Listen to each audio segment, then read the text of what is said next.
deal. Okay, so now that we got this wired up, we'll figure out how it goes in. It's got enough room to go in. You just have to wire the switch on that side. You changed it. Aww. I changed that yesterday. You were just half asleep when I showed it to you. Oh, you did? Yes. Okay. I even told you, I'm like, are you happier now? And you're like, eh. Was that really? Yeah. It sat on your chest like that. Oh, yeah, you threw it at me. Yeah. Okay. He's like, oh, I remember it all now. Now, the other concern is, where's the switches at? Okay, here's a switch. So you have your power, your aux, and your ground. So. And the ground is really just so that it lights up. Yes, which I really think is a good idea, but. Because if we leave this on, you have like 20 seconds to catch yourself and then you have a dead battery. I'm not joking. And like, I don't mean a 7-volt dead battery. Like, it goes all the way to 4 volts. My jumper kit's in my truck. I mean, I have a jumper pack I'll send with you to err on the side of caution. But I wouldn't plug that in yet. Why not? You just said you have a jumper pack. Yeah, but who knows if, well, I mean, it won't complete the circuit right now. Yeah. But you don't know what the wire ends are touching in there. They're not touching anything. They're on the ground. So realistically, let's check what we're at so far. So let's put these connectors on there. Make sure that we can toggle the AC. Yeah. And make sure that when we put a multimeter on it, when we cut the car off, we stop losing battery. Okay. Which there should be absolutely no reason we continue to lose, but let's just verify. So you got those. Okay. See, this is why we need each other. If it was just me, nothing would ever get done because I'd fall asleep because I'm old. Don't worry, there's a nursing home down the road. Where's Jarret at? Oh, he's in a straitjacket. Hospice. He kept trying to blame Diesel for pooping on the floor. Lab test came back inconclusive. So at this point, we haven't plumbed our switch in, but we are just hooking up the ends to our switch, and at that point we can make sure that we are not losing battery when we cut off the circuit under the hood through this switch. Because as we have failed to mention so far for this video, or the contents of this video, the reason that we're doing this is because when the AC fuse is connected in this car, as soon as you turn it off, your battery pretty much dies. You have approximately 30 seconds. So some sort of parasitic drain. This is just much easier than trying to figure out exactly what that is. Apparently it's common on the AC compressor in this vehicle, but it's like $600 to $800 to get it replaced. And then you also have to get your AC system recharged and all that. And because we don't have the stuff here to properly collect the AC as it comes out of the system, we can't do that. I'd have to send it to a shop. But yeah, I got this car the middle of last summer. And I didn't fix this solely because I didn't think it'd last this long. But it's actually running really good for the mileage on it, and it's never left me sitting in the year. So I figured, I don't spend money on cars, but I'll ghetto rig something together. So, should be off there. And I'm getting ready to use this for the next 3 days, so. Yeah, that's the main reason we're doing it today. Because, you know, put Jarret in a little bit of heat and he falls asleep. I don't want to do that with my car. Well, he's driving my car, I should say. Okay, so. I mean, in all honesty, it's actually for my kids, though, but. Yeah. Yes, I do fall asleep in the heat. I was sitting here holding both sides of the connector. I'm like, that would have been fun. Okay, it's in. Oh, I gotta turn on my AC. Let's turn on AC, not recirculating, make it cold. So you should hear it kick. It just kicked off. That's off? Yeah. That's on. Really? That's backwards what I would have thought. Because that's why I didn't plug it in first. Apparently that's on with the... That's stupid. So that's on. You know what you can do? Unplug them and flip them. True. Yeah, let's do that. No, that's not going to change anything. Yes, it should. No. I'm 99% sure this will not, but we can try it. Okay, so is that on or off? It's off. It's still, because all you're doing is the switch completes the circuit, so swapping those won't matter.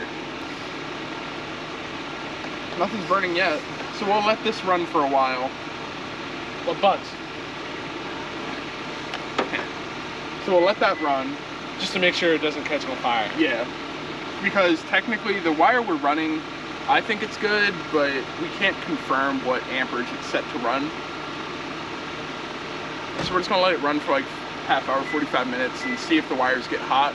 If the wires are getting hot at that point, we have to be concerned that they might melt or catch fire after prolonged use. Decent. Oh yeah. I was like, I mean, don't get me wrong, it's an old car AC, but it does blow cold, so. You know, this will be fine. Okay. So at this point, what we have left is putting the switch in. What we were kind of thinking was, if I can get the camera, right in there, like where we accidentally broke the cupboard. Accidentally? I didn't intend to break the first half of it, but I totally did break the second half on purpose. But it's kind of recessed, so it's not like we're gonna hit it with our knee. And we were thinking about putting the switch all the way in the center of the car, but it's just a lot more to wire. And I say this every time, I don't expect this car to last another year, but if it does, I'll be happy. Like 3 years. I will be stupid happy if this car makes it 3 years. Like, not even gonna lie, I'd be ecstatic. Yeah, Eamon will be fucking eating his lunch. Yeah, I bought this car from a coworker of mine, which if you see, $500. nah, it was $1,000 for the car, and he sent a jumper pack with it for an extra $100. Now the jumper pack wasn't really worth $100, but I didn't have one, and at the time, he didn't know about the parasitic draw. He just knew you turned off the car, you waited 30 seconds, and the car wouldn't start. So he pretty much thought it was shot. He thought it was a major issue. I got in there with a multimeter on the fuse box, found where the parasitic draw was, popped that out, and it ran great ever since. The only downside is no AC. In the winter, that's not a big deal. In the summer, that kind of sucks. So we're just figured we'd finally get it fixed. The other thing we have to do is run the ground also. Yeah. Do we want to look at that? Because I assume there's something right on, or we could even go to one of these. Yeah. Just pop that out real quick. This has been my beater car that I've been driving up until recently, 5 days a week, 2 hours a day. And I mean, it was just, it had assorted work stuff in the back. I didn't trust the car's reliability for a while, so I have a bunch of tools for working on the car: oil funnels, oil, coolant, power steering, a couple work bags, and just other random stuff. The car's got a lot of stuff in it. Yeah, it does. Yeah, it does, he says. So we're gonna just pretty much pull everything out, throw it on the front porch, and I'll organize it later on today. But yeah, I mean, it's a little messy. Yeah. I'll be back on Tuesday. Yeah. Oh, you're coming back Tuesday? I mean, you can come back Wednesday. I'll just take the WRX to work. I don't want to give you the pleasure. I mean, if you want to make that extra drive, you can, but... Because it does burn a little bit of oil, doesn't it? Honestly, yes. But the only time that I ever noticed it was when I went like... Okay, I thought the car was donezo when the hybrid battery went out. And it was just a fuse. And it was the fuse in the pack. So, I mean, it took me a while to find it. But I went like 6,000 miles with no oil change, and it finally came up with a low oil light. So it just takes a while. Yeah. Yeah. Ironically though, all this coolant that you just pulled out was for the dump truck, not the car. I don't doubt it. Das slobs. No idea what that means. Now if I call you when I'm on my way home and I'm just screaming, That means the car caught fire? assume something went wrong. So when I got the car, it also had the airbag light on, which it still does.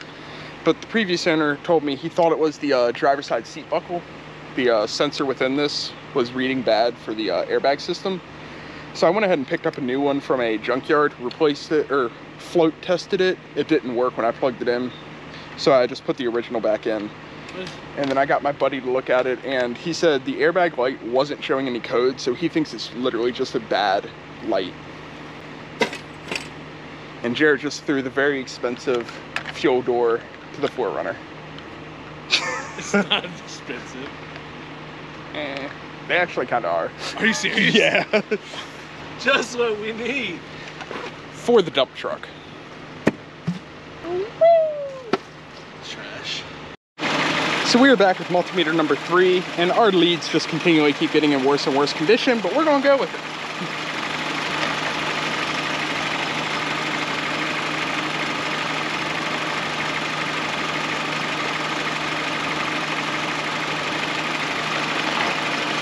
Try stripping some of the wire off. Well, So are those are the bad leads, right? We're gonna add that to our pile. So these hopefully are good leads, right? We got a 50-50 of just losing these too. But okay, so we got our com for our ground, and then we got our voltage. Definitely misheard that.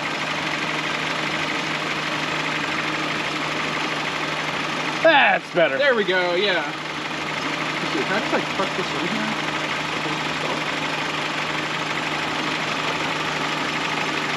No, you better try to get you to tuck it. You already got a screw in there. There we go, okay. So now, you did not hold on very well there, buddy. So at this point, we're getting a solid 14 volts. So we're gonna have Jarret turn on the AC if it's not already on. You wanna flip it and see what it sounds like? Okay, so go ahead and turn that back on. Oh, geez, that sounds happy. Okay, and go ahead and turn the car off, and we're gonna see what this does.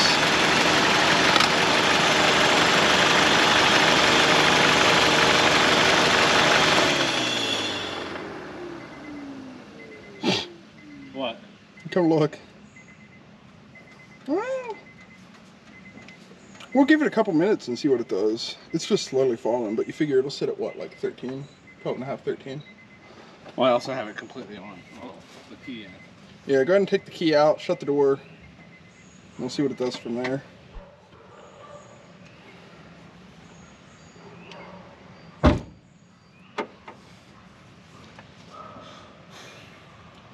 It's not doing what it was doing before, where it hit like 6 volts real quick. 13.28.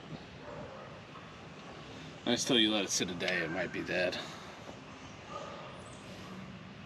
What if we pop this out and put an actual OEM fuse back in? There should be some of that Folgers container. You want me to? Yeah, let's just see. Because, I mean, we can always wire up the switch quickly and then just leave the fuse in there and give you the jumper box. If you see there's an issue, then we can replace.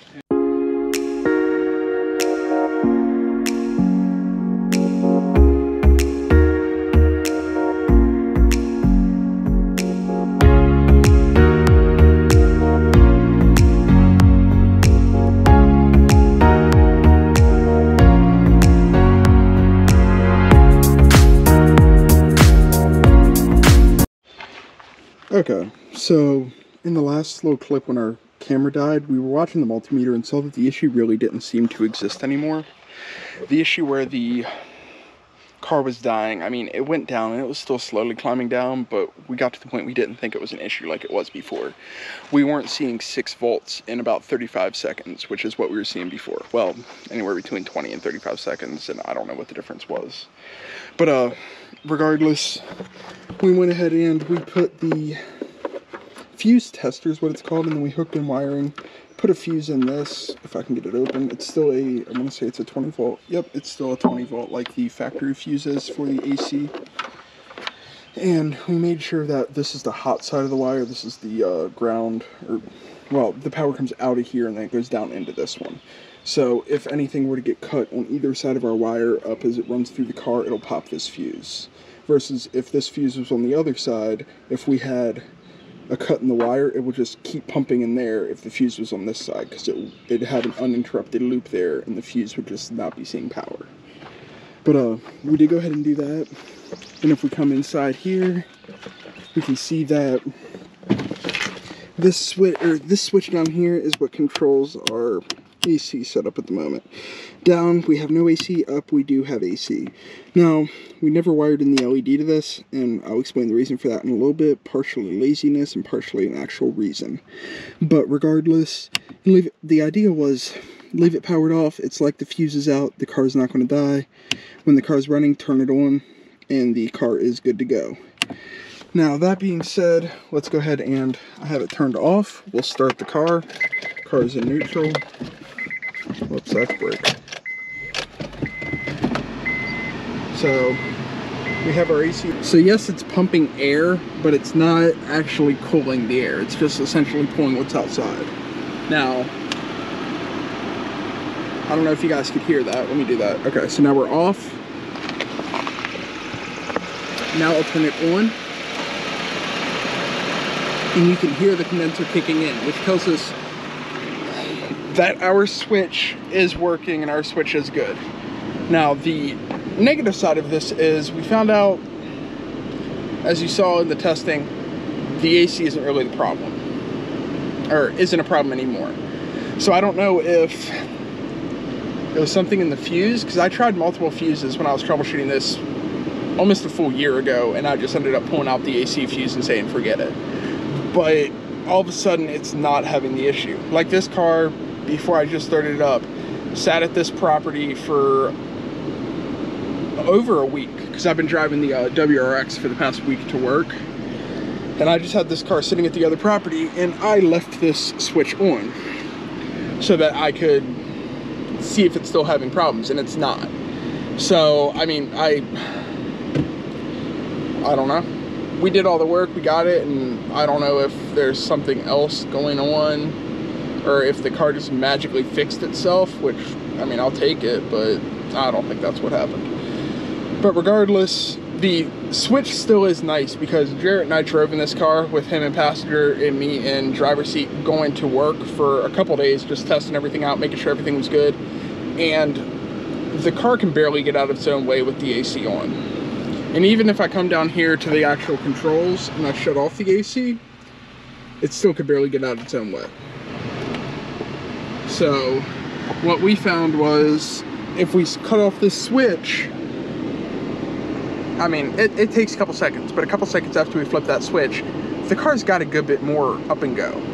For a car that had 93 horsepower in 2003 when it was made and brand new, it's still not fast. I mean, this car's got 268,116 miles on it, but there is a noticeable difference.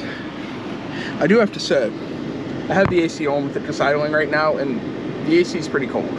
On really hot days, like I think today's only in the 80s at the moment, but on really hot days, it takes a couple minutes for it to start coming out cold. But once it's coming out cold, it's pretty good. It doesn't keep up with the newer car's AC, but it's still much better than Jarret and I sweating our butts off in this car trying to get to work. So I just wanted to give you the quick update on this situation and what's going on here, and I appreciate y'all's continued support. But as you can see, I'm sure y'all noticed this, we're back at the other property, just because, as I said, it's been about a week since we installed this. We were rushing to get that done because Jarret had to go deal with some stuff, and I had some plans that day, so we didn't get to finish the video on the same day we started it, which is not something I enjoy. But I think I covered everything that we went through on that day, and then kind of what we ended up doing over the next couple days as we finished out the system. So that's that.